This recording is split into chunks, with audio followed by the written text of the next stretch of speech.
Oh, good Wednesday, and welcome back for another show. Glad as always to have you with us. We've got weather to talk about, as always is the case. An upper level disturbance moving over some warm air. That's giving us a lot of folks, not everyone, but a lot of folks, a chance of showers and storms, some on the strong side tonight. And that will continue into your Thursday, but we're still looking at some milder conditions and beautiful ones at that for your weekend.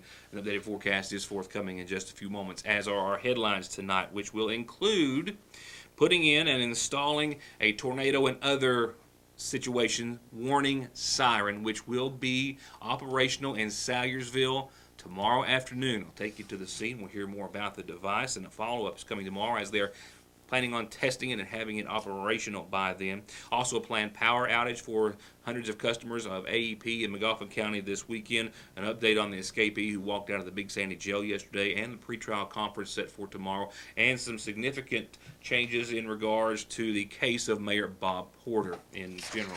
That's where we'll begin our local headlines in just a few seconds. One report, though, that we need to pass along this evening. I pulled it out of the Courier-Journal, which has outlined that Kentucky has crossed its first hurdle in its federal antitrust lawsuit against Marathon Petroleum.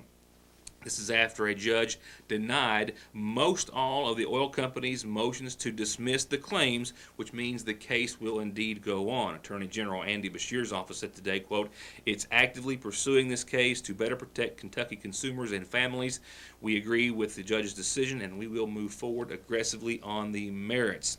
While the Marathon Company says they do not comment on pending litigation, the case was brought about after former Kentucky Attorney General Jack Conway sued Marathon in federal court in the Western District of Kentucky last May, alleging that Marathon violated federal anti-monopoly and state consumer protection laws by using supply agreements and deed restrictions on real estate to limit competition. Conway contended that customers primarily in Louisville and northern Kentucky consequently are forced to pay higher prices at the pump than other consumers in other regions. And of course, we here in Magoffin County have felt that pain for quite some time. It's unclear as to whether or not that is going to have any focus of the lawsuit, but the lawsuit indeed is going to continue to go on. In total, all but one of the claims brought by Kentucky will proceed after the judge granted Marathon's motion to dismiss an element of the case that was centered largely on Marathon unjustly enriching itself. But all other elements were cleared, and the case will continue. We'll keep you up to date. An update on the man who walked out of the Big Sandy Regional Detention Center yesterday morning, as well as the case against Paintsville Mayor Bob Porter. We heard from Johnson County Sheriff Dwayne Price yesterday in an interview telling us of his office being contacted about 15 minutes after deputies in the Big Sandy Regional Detention Center realized that David Smallwood had walked out of the facility under the premise that he was a Michael Gibson who was set to be released. Smallwood in the jail on domestic violence charges. Collected Gibson's belongings, his cell phone, and discharge papers, and then went to the residence of the victim for whom he was in jail, accused of assaulting. It was at that residence, believed to be his, that he collected the car keys and a vehicle, a black Toyota with a white door, and then left the scene, possibly headed to portions of Nicholasville, where he is believed to have family. Nevertheless, the jail has confirmed that workers there did not cross ID photographs of the two individuals and or the signatures of the two individuals, and in fact Smallwood was said to have signed his own name on Gibson's discharge papers. Nevertheless, he was last seen exiting the jail, and he's described as being 46 years of age, gray hair, green eyes, and about 5 feet 8. And authorities are still actively searching for him at this time, hoping that someone will see either the vehicle or someone matching his description in this area or elsewhere. If you have any information, call the Johnson County Sheriff's Department at 789-3411. Also out of Johnson County, while Paintsville Mayor Bob Porter has a pretrial conference set for tomorrow, that before his jury trial, which is still set for July the 12th, there has been a significant motion filed in the case just as of today on behalf of the government, which says that the United States is respectfully moving to sever co-defendants Robert Porter and Euless Crace at trial, saying that the superseding indictment alleges that Crace provided disguised personal payments to Porter in exchange for Porter's influence in various city transactions that financially benefited Crace's business, and that although there is a preference for joint trials of defendants who are indicted together, the public interest in a speedy trial against Porter outweighs the presumptions here. Crace has recently filed a motion to continue his trial indefinitely based on reasons set forth in a medical report filed under seal. For the reasons stated in a motion being filed under seal concurrently herewith, the United States doesn't object to the continuance of the proceedings against defendant Crace, but they want to move on with the trial against Mayor Porter of Paintsville, who faces multiple serious charges relating to the abuse of his official position for his personal benefit. The judge has not ruled on that motion as of yet, and once again the pretrial conference is still set for tomorrow, and the trial set for July the 12th. I'll be right back. For high-speed internet starting at 15 meg for all of your gaming, movie, home, and business solutions, or to watch TV, including your favorite local channels without a contract with hundreds of channels and digital and HD quality, and to stay connected 24/7 with friends and family, a direct line to 911, or to give your business the link it needs, choose telephone service you know is always there. Just click on their link on this site to find out how affordable the latest technology in communications can be. Foothills Communications. Or to come tomorrow on the following report when we hear it working for the first time. I'm anxious for that. It's been a long time coming. It's one of perhaps 50 to 75 sirens that this company in particular has installed in parts of Kentucky and elsewhere since the March 2012 tornado. It is a tornado warning siren that will be used for other warnings, I am sure, that is being installed after the Magoffin County government obtained grant funds to purchase the siren. They're placing it in downtown Salyersville with hopes of obtaining more in the future. Crews from Elliott Contracting pulled into the Magoffin County Rescue Squad station early this morning with the owner of Sirens for Cities already on site, ready to install a large siren on top of a 40-foot utility pole. It will be stationed here at the Magoffin County Rescue Squad. This site was chosen given the basic three valleys, if you will, that it will reach, going up Route 7 towards the downtown area and towards Parkway Drive. This particular siren has a 3 square mile radius. My company's been in business for 25 years. We're based out of Jonesboro, Georgia. This particular siren is the Sentry Siren 16 V1TB, our battery-backed siren. It has the ability to cover about 3 square miles. Decibel rating's 129 at 100 feet. While the location will be excellent for its purpose, it was a tight spot for crews to get erected, but they did in just a matter of an hour or so. Wise says that this is a maintenance-free siren with a very long longevity and that it does work by remote. The only wires are those electric wires that will feed it. It does have a battery backup, as he said. The remote is just that, a remote that can be activated by Magoffin County 911 operators. It's going to serve well. The city still needs to get another one or two, quite possibly, because the way the city is the city limits are the outreaches.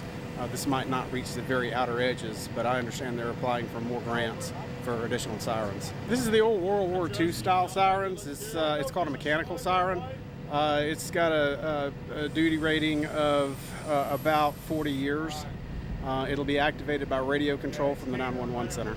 Wise tells me that he was going to spend the rest of the afternoon and first portion of tomorrow making the electrical connections and getting it ready for a test and to be operational early tomorrow afternoon. We'll be there for that test with more on the story then. And while those electrical connections are being made, I've got another electrical report for you coming up in just a few moments. A scheduled power outage for portions of Salyersville and Magoffin County, a large portion of the county for this weekend. We'll have Mayor Pete Shepard telling us exactly who that will affect with some other items of business from the mayor's office in just a moment. For now, I think a birthday wish and some other announcements on your Magoffin Farm Bureau community calendar. Birthday wishes tonight to Joanne Witt. Love Tegan and a whole lot of family and friends too. Happy birthday, Joanne. Happy birthday, Joanne Witt. While it's the county-wide cleanup for residents in Magisterial District 2 in Magoffin County, you've got 2 more days this week as well for the Salyersville city-wide cleanup. That's for all of the Salyersville city limits, and it's for the same items appliances, large bulky items you can't usually put out. They're also taking tires if they're not mounted to a rim or wheel. No hazardous waste and no construction debris. If you have any questions, you can call the judge's office at 349-2313 or City Hall at 349-2409. The Magoffin County Local Board for Kentucky ASAP is having their quarterly meeting this coming Monday at 6 o'clock in the evening at the Magoffin County Health Department in the Community Education Room. Refreshments will be provided, and the public is invited to attend as well. And a reminder about the tent revival starting this Sunday at 7 in a lot across from the Salyersville Post Office, sponsored by IJN Ministries. You can reach them if you have any questions about the event at 264-2592. That's across from the Salyersville Post Office beginning Sunday, and it's nightly at 7. Please bring your lawn chair if you can. Remember, if you have any questions, call 264-2592. And call us or get your calendar announcements to us any way you can. We'll tell everyone about them. Birthdays and anniversaries, too. And remember, you can catch the show the following day, or in case you missed it, or in case you're just somewhere out of the viewing area, on our website at yournewstoday.com. More headlines in just a second. When your allergy symptoms are persistent and nothing else has helped, call the Asthma and Allergy Center. We can help. With 5 locations in Eastern Kentucky, we can see you within a week. Call the Asthma and Allergy Center today at 800-852-0171 or visit aacenter.com.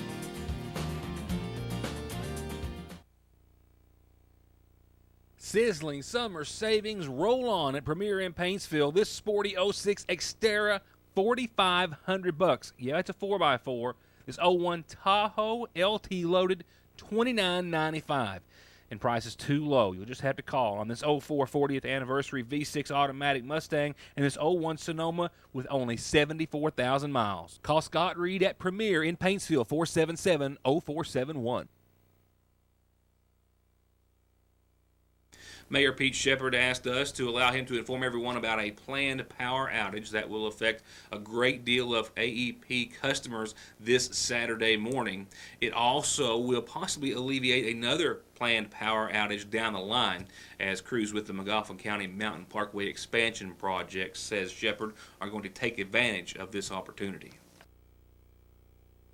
A planned power outage by AEP that will affect hundreds of customers in the 114 and adjacent areas. This coming Saturday on the Mountain Parkway, past the BP all the way to the county line, up Burning Fork and part of Mash Fork, the electric will be off from 6 o'clock in the morning till 1 o'clock during the day. AEP is doing some work on their station over on Falcon between that and Mountain Parkway, and for that period of time the electric will be off from 6 to 1 is what they're telling me today. So this is no part of the expansion project? To my knowledge, it's not a part of the expansion project. They're upgrading some of their lines and stuff, but the people that are expanding, doing the parkway work, are going to take advantage of it and try to do a lot of the work there, I think, at the Burning Fork Exchange to do that work, so they won't have to cut the power off twice to do the same thing. Once again, everything up to and including the BP will have electricity. It's everything thereafter all the way to the Floyd County line in 114 that will be turned off. That does include all of Burning Fork. He also said that the power company, while confirming that all of Burning Fork will be included, could not tell him how much of Mash Fork will be included. They did not believe that it would be the entire Mash Fork area, but they couldn't give him a definite answer as to exactly how many homes would be affected. And once again, it starts 6 o'clock Saturday morning, and it's expected to go until 1 o'clock that afternoon. And while I had the mayor there, I asked him about the Joy Global property, if there were any new developments there. He says literally at this time we're still keeping our fingers crossed, and he hopes to be able to announce something in that regard in the relatively near future, but that it is still hopeful that a business may be acquiring that property for some sort of use. He did, however, say that plans are well underway for the 4th of July celebration. Well, we really haven't got a schedule yet, but I hope to have a big 4th of July. We plan on having the parade. We are planning on doing the fireworks. The city's going to sponsor the fireworks this year, and we hope they'll be bigger and better than they were last year. But we are planning the festivities. I think they are planning the little firecracker, Mr. Firecracker, and all that stuff's going to be done. I think Jency Bailey's doing that. So we are going to have the activities. We'll try to get a schedule out maybe the first of next week, and hopefully make it bigger and better, and try to bring the 4th of July celebration back to Salyersville, Magoffin County like it used to be. Well, in fact, we're just going to stay right here. There was a two-vehicle accident that was reported to us initially to possibly be serious in nature up in front of the least famous recipe. Just now confirming, however, no or minor injuries, and I don't believe anyone was transported to the hospital from the scene. Glad to report that's always the kind of news we'd like to have, and it's not always the case, obviously. So, back to your weather forecast before we wrap it up this evening, and I'm off for the Ramey Park to catch a little Senior League baseball. Looking forward to it, not necessarily towards the heat, as I'm still close to 90 at the newsroom. The good news is, as you see here, we have been spared by a lot of the showers and the activity in regards to an upper level disturbance moving over a big bunch of warm air, all combining to give a lot of folks some showers and some pretty good boomers at the same time as far as thunderstorms are concerned. Keep in mind the night's not over, and that mass is trying to make its way into eastern Kentucky. With a few other things to keep in mind, the short and mostly sweet summary of your Licking Valley and National Weather Service forecast is those showers and thunderstorms are possible. We've got a 70% chance of them hitting parts of the viewing area between mainly before 10 o'clock. And as you can see, they're still quite a ways out, but mostly cloudy skies should also be a bit of a prelude. We're still seeing a lot of sunshine here at the studio at the 6 o'clock hour. So how much we're going to be spared still yet to be seen. Definitely we're going to see some clouds, I think, increase during the overnight and some isolated showers and thunderstorms on your Thursday, but a 20% chance. Right now, tomorrow looks to be pretty much mostly sunny and hot. Back into the low 90s we'll go. We will see a light west wind increasing 5 to 10 in the morning and then gusting upwards of 20 miles per hour, so it might be a bit breezy. It's not going to be enough to beat down the heat very much, I don't think at all. Heat and humidity building in on your Thursday. But it's after that. Check this out. Friday, only a 20% chance of some showers after 10 a.m. and some cloudy skies to start off the end of the last day of the week, or the beginning of, you know what I mean, the beginning of the last day of your work week for most everyone. Nevertheless, check out the temperatures. We're going to knock them down to 78 degrees on your Friday, still cloudy, and only a slight chance of some showers, and that's about a 20% chance of some showers, mainly after 10 a.m. I think by Friday afternoon and evening, we're just going to see some clouds starting to clear and give way to this. I have sunny, beautiful, clear, calm skies on your Saturday, 83 and 59. Humidity levels also favorable. Sunday, low to maybe mid-80s, 84 degrees right now is what we're calling. Sunny and clear across the board. Monday of next week, we'll start off with more sunshine and clear, calm conditions, a bit warmer at 88 and 65 for your high and low, but nevertheless sunny and mostly clear. Saturday, Sunday, and Monday. That's 3 nice days in a row. Tuesday's not all that bad. It's going to be mostly sunny with only a slight chance of some showers, thunderstorms working its way into the forecast in mid-80s. So we might see 4 days in a row. Who knows? But definitely 3 solid, beautiful days in the neighborhood staring right at us. After a possible stormy one tomorrow, a hot one tomorrow, a bit of a cool one on your Friday with a few clouds, and then the sun makes its way just in time for the weekend. And that's not always the case.